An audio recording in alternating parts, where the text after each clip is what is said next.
Capítulo 5 Valiosos apontamentos. Alcançáramos a orla do mar em plena noite. A movimentação da vida espiritual era aí muito intensa. Desencarnados de várias procedências encontravam amigos que ainda se demoravam na terra, momentaneamente desligados do corpo pela anestesia do sono. Dentre esses, porém, salientava-se grande número de enfermos.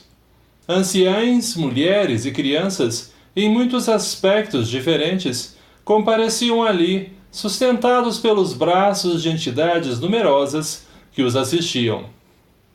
Conversações edificantes e lamentos doloridos chegavam até nós. Serviços magnéticos de socorro urgente eram improvisados aqui e além. E o ar, efetivamente, confrontado ao que respirávamos na área da cidade, era muito diverso. Brisas refrescantes sopravam de longe, carreando princípios regeneradores e insuflando em nós delicioso bem-estar. O oceano é miraculoso reservatório de forças, elucidou Clarencio de maneira expressiva. Até aqui, muitos companheiros de nosso plano trazem os irmãos doentes, ainda ligados ao corpo da terra, de modo a receberem refazimento e repouso. Enfermeiros e amigos desencarnados desvelam-se na reconstituição das energias de seus tutelados. Como acontece na montanha arborizada, a atmosfera marinha permanece impregnada por infinitos recursos de vitalidade da natureza. O oxigênio sem mácula, casado às emanações do plâncton, converte-se em precioso alimento de nossa organização perispiritual, principalmente quando ainda nos achamos, direta ou indiretamente, associados aos fluidos da matéria mais densa. Passávamos agora na vizinhança de uma dama extremamente abatida, quase em decúbito dorsal, à frente das águas, recolhendo o auxílio magnético de um benfeitor que se iluminava no serviço e na oração. Clarencio deixou-nos por momentos, conversou algo com um amigo a pequena distância e regressou, informando. Trata-se de irmã do nosso círculo pessoal, assediada pelo câncer. Foi retirada do veículo físico pela hipnose, a fim de obter a assistência que lhe é necessária. Mas, objetei curioso, esse tipo de tratamento pode assustar o desequilíbrio das células orgânicas? A doente conseguirá curar-se de modo positivo? O ministro sorriu e aclarou. Realmente, na obra assistencial dos espíritos amigos, que interferem nos tecidos sutis da alma, é possível, quando a criatura se desprende parcialmente da carne, a realização de maravilhas. Atuando nos centros do perispírito, por vezes efetuamos alterações profundas na saúde dos pacientes. Alterações essas que se fixam no corpo somático, de maneira gradativa.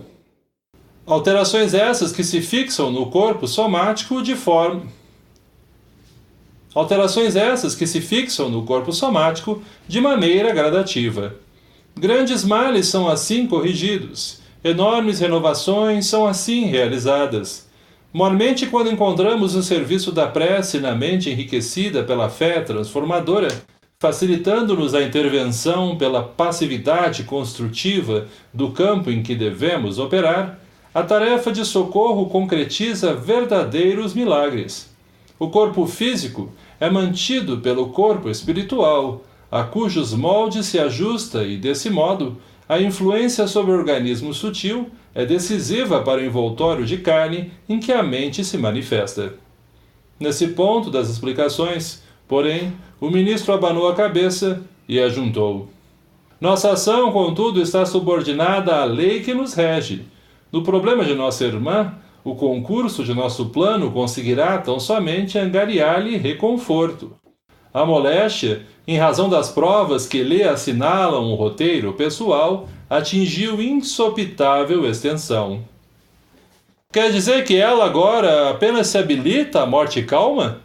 Indagou Hilário atencioso. Justamente, confirmou o orientador. Com a cooperação em curso, despertará no corpo desfalecente mais serena e mais confortada. Repetindo as excursões até aqui, noite a noite, habituar-se-á com entendimento superior à ideia da partida, transmitindo aos familiares resignação e coragem para o transe da separação. Aprenderá a contribuir com o seu esforço, no sentido de aliviar-lhes as aflições, pela humildade que edificará dentro de si mesma, pouco a pouco. Desligar-se-á da carne enfermiça, acentuando a luz interior da própria consciência, a fim de separar-se do ambiente que lhe é caro, como quem encontra na morte física valiosa liberação para serviço mais enobrecido. E assim, em algumas semanas, mostrar-se-á admiravelmente preparada ante o novo caminho. Clarencio silenciara. O assunto requisitava-me novas observações. Nesse caso, comecei a falar hesitante. O ministro, porém, sorriu compreensivo e atalhou, esclarecendo. Já sei a tua conclusão.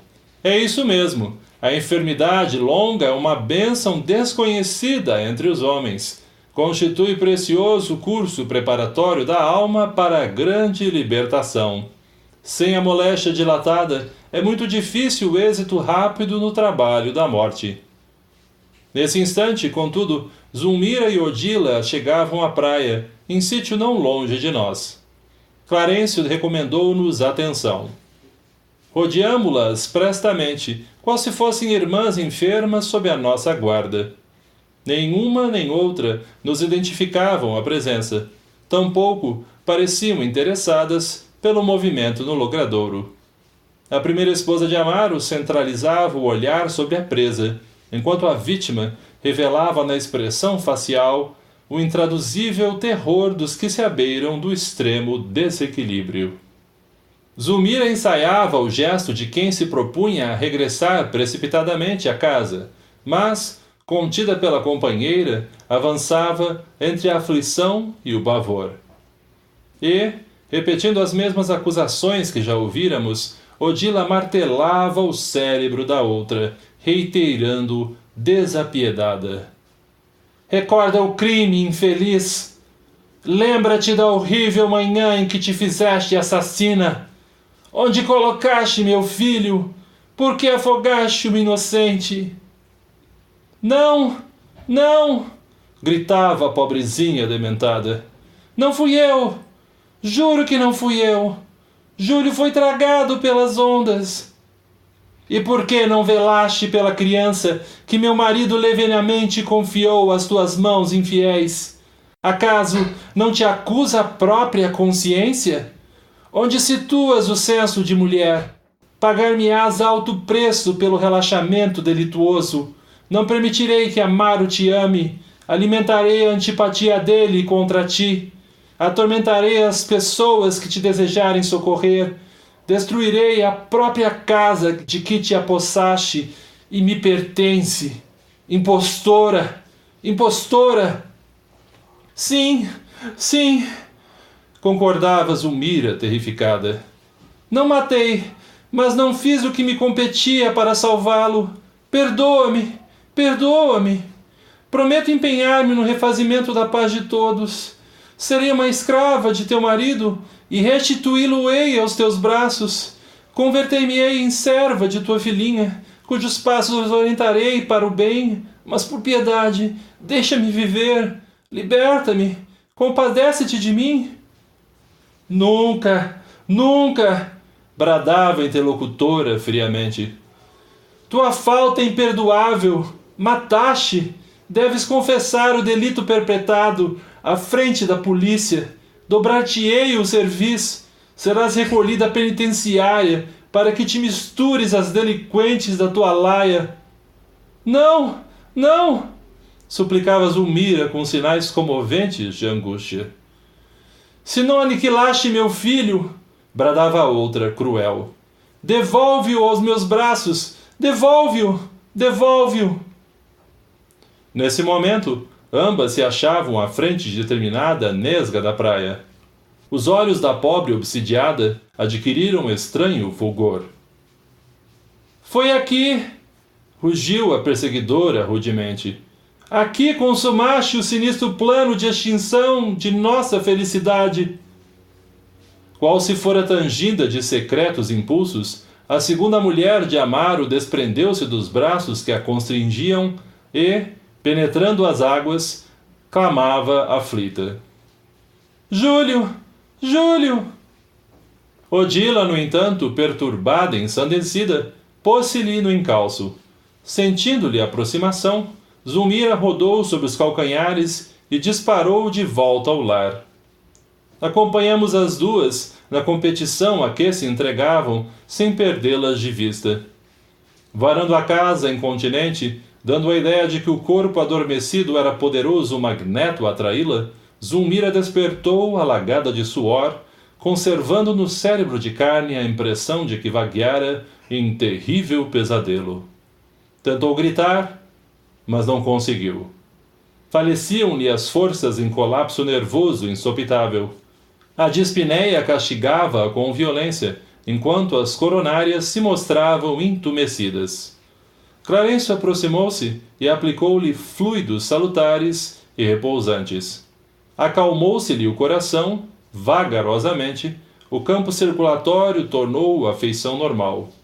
Foi então que a desventurada senhora conseguiu gemer, clamando por socorro.